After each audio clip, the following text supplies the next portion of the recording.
లోకంలో నుండి వేరు చేయబడి రక్షణ అనుభవంలోనికి వచ్చిన తర్వాత మనం యాత్రలో ఉన్నాం, పోరాటంలో ఉన్నాం, పరుగు పందెంలో ఉన్నాం.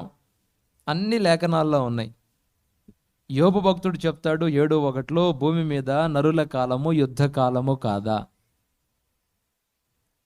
యేసు ప్రభువుని ఒకడు నమ్ముకొని బాప్తిస్మం పొందిన ఆ రోజు అతను ఎక్కడ అడుగు పెడుతున్నాడో తెలుసా? డైరెక్ట్గా యుద్ధ భూమిలో అడుగు పెడుతున్నాడు.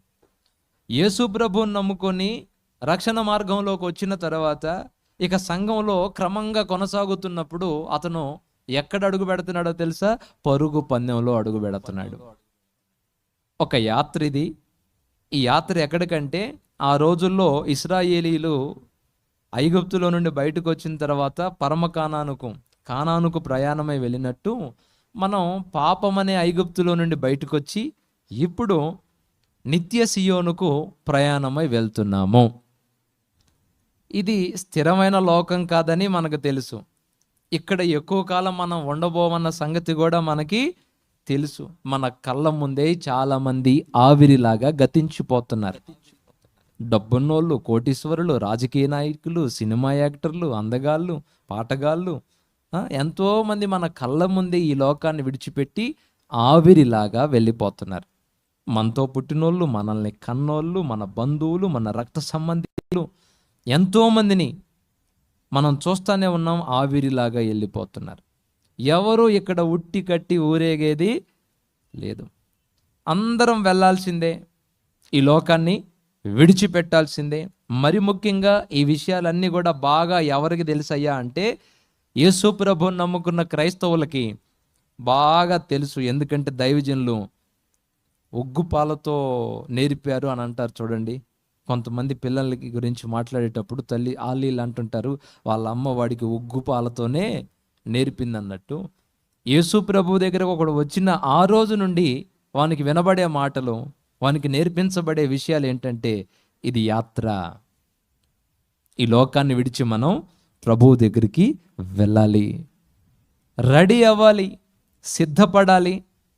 ఇది స్థిరమైన శాశ్వతమైన లోకం కాదు. మన స్థిరమైన నివాసం అక్కడుంది. అది గతించిపోయే లోకము కాదు, అది అంతరించిపోయే లోకం అంతకంటే కాదు. అయితే లేఖనాలన్నీ కలిసి ఏమని ఘోషిస్తున్నాయి అంటే, ఆయన ఎదుట నిలబడడానికి మీరు సిద్ధపడండి. ఆయన ఎదుట మీరు నిలవబడ్డప్పుడు సిగ్గుపడకూడదు, తల దించుకోకూడదు. ధైర్యముగా మరణాన్ని ఎదుర్కోవడానికి సంతోషంగా, గుండె ధైర్యంగా రెడీ అయి ఉండాలి. ఒకరోజు ఒక పాస్టర్ గారు ఒక విశ్వాసికి బాగలేదని అంటే హాస్పిటల్కి వెళ్ళాడట. అతను మంచంలో ఉన్నాడు. అతని పరిస్థితి చూస్తే డాక్టర్లు చెప్పారు, కష్టమేనండి అని చెప్పారు. ఇంక బ్రతకడండి అతను, దాదాపు ఇక అయిపోయింది, ఇక రోజుల మనిషేనండి అని చెప్పారు. ఇక ఆ పాస్టర్ గారు అతన్ని చూసి పలకరించి, దేవుడు ఏదైనా కృప చూపితే ప్రార్థన చేద్దాం బ్రతుకుతాడని వాళ్ళ ఇంటి వాళ్ళు కబురు పెడితే ఆ పాస్టర్ గారు వెళ్ళాడు. ఐసీలో బెడ్ పక్కన కూర్చొని అతని వైపు చూడగానే పాస్టర్ గారు వచ్చాడన్న సంగతి అతనికి తెలిసింది. ఎప్పుడైతే పాస్టర్ గారిని చూశాడో ఏడవడం మొదలుపెట్టాడు. కళ్ళమ్మటి నీళ్ళు పెట్టుకొని ఏడుస్తున్నాడు. ఏడుస్తుంటే పాస్టర్ గారు అంటాడు, బాధపడు మాకయ్యా, బాధపడు మాకు, ఎవరికైనా ఉందే కదా, ఏదో ఒక రోజు వెళ్ళాల్సిందే కదా, నువ్వు ముందు వెళ్తున్నావు, తర్వాత మేము వస్తాము. చావు కొరకు భయపడు మాకు, మనకి నిరీక్షణ ఉంది, భయపడు మాకు. నేను ప్రార్థన చేస్తా, దేవుడు ఏదైనా కృప చూపితే నేను తిరిగి బ్రతికిస్తాడు అని చెప్తూ ఈ పాస్టర్ గారు ఏమనుకుంటున్నాడంటే, చావబోతున్నానన్న బాధలో ఏడుస్తున్నాడు, చచ్చిపోతానేమో అన్న భయంతో కలవరంలో ఉన్నాడు అనుకున్నాడు. కానీ పేషెంట్ ఏం చెప్తున్నాడు తెలుసా? పాస్టర్ గారు, నేను చనిపోతానని నాకు బాధగా లేదు, చచ్చిపోతానని నాకు దిగులుగా లేదు, కానీ నాకు ఎందుకు బాధగా ఉందో తెలుసా? ఏ ముఖం పెట్టుకొని దేవుని ఎదుటికి వెళ్ళాలి, ఏ ముఖం పెట్టుకొని ఆయన సింహాసనం ఎదుట నేను నిలబడాలి.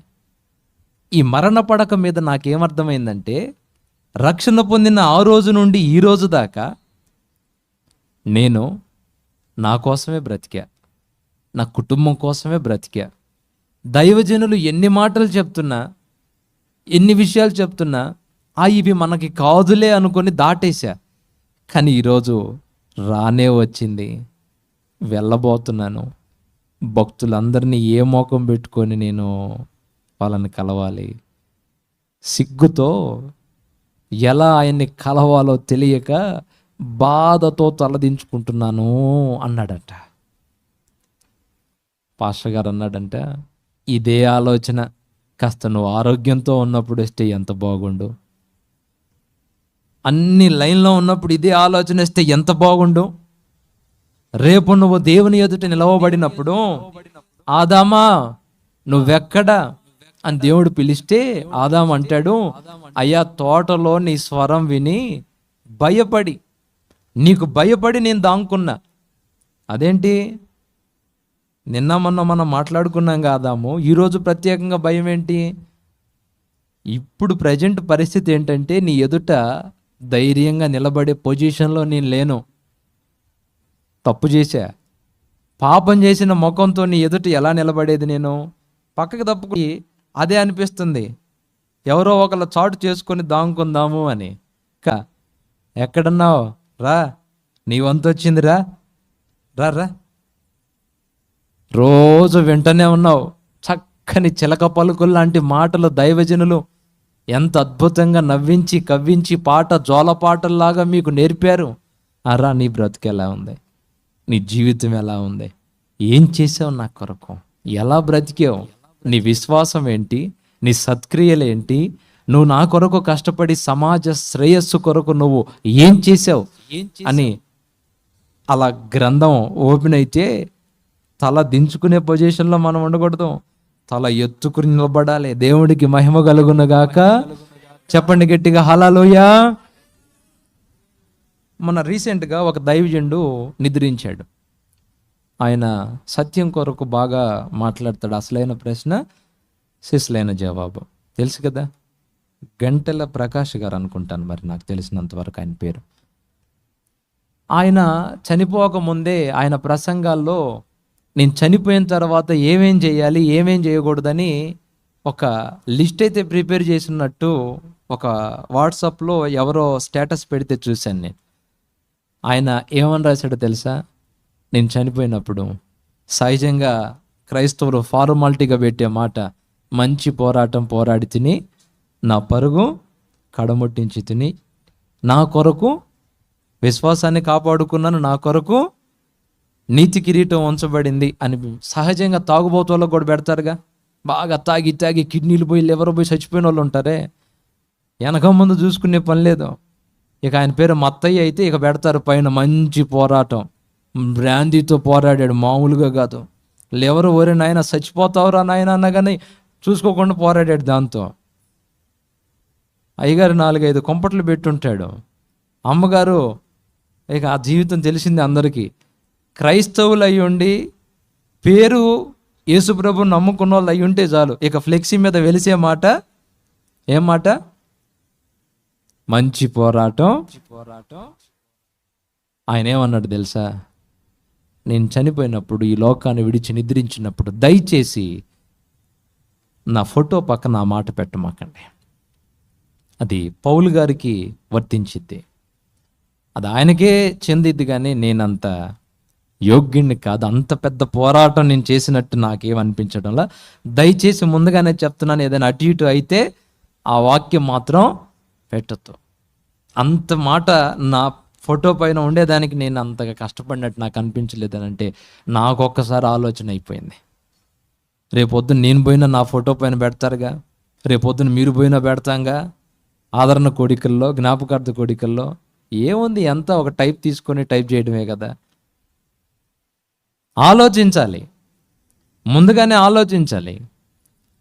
ఈరోజు దేవుడు మనల్ని దేని కొరకు రెడీ చేస్తున్నాడు? ఇది అసలైన దేవుని ప్రణాళికలో ఉన్న లోకం కాదు. ఎప్పుడో ఆదిలోనే ట్రాక్ తప్పింది. దేవుని ఉద్దేశాలు, దేవుని సంకల్పాలు ఎప్పుడో వాయిదా వేయబడ్డాయి.